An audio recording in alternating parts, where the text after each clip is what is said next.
Today I want to show you the real-time feature in the software for the Accufit9000. So I have the Accufit in its start screen. I just started up and the alcohol cartridge is in. Now, the real-time feature is mostly used if you've been doing fit testing and someone has failed a couple different times, and you're trying to troubleshoot, or if you're just trying to troubleshoot the instrument in general. So if I go into real-time, so what this will give me, let's move this up just a bit here. If I start it, okay, so it's going to start up and it's going to check the ambient background sample once it gets going here. And we'll start to see a graph as it comes up here. Okay, so say if I had been fit testing someone and they failed a couple of times, and people start to get kind of nervous when they see it as a test.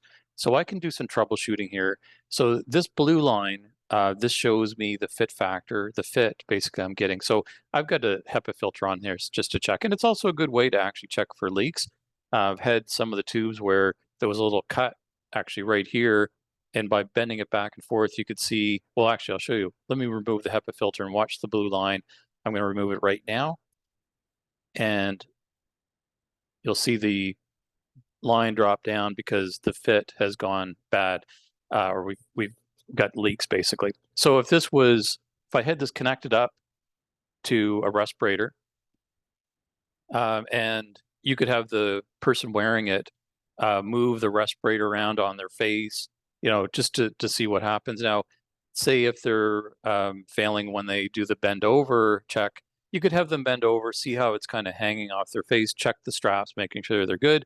And basically what we want to do is we want to watch that blue line while they're adjusting or messing around. We'll see it move up and down like I'm simulating right now. But what we want to do is through all those movements, when they're wearing the mask, we want it to be above or have a half decent fit factor over here.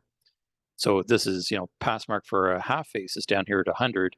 Pass mark for SCBA face pieces is 1,000. So we've got good readings if it's way up here, right? Again, this could also be used for troubleshooting the instrument. Over time, you may get leaks in around the, through the tubing if it's loose here or stretches at the end here. There is a little O-ring here that can be lubricated as well if air starts getting in there. So this is also a way to check to see if there's any leaks happening. You can see when I opened up that alcohol cartridge, I had a big dip here, and I might just be moving this around a little bit and see that I've got a slight leak there for a second. So this is, again, you don't really use this for the real process of fit testing, but it's a great way to troubleshoot in real time when someone's wearing a respirator, or to troubleshoot the machine itself too, to see if there's any leaks or anything that's maybe making this reading unstable.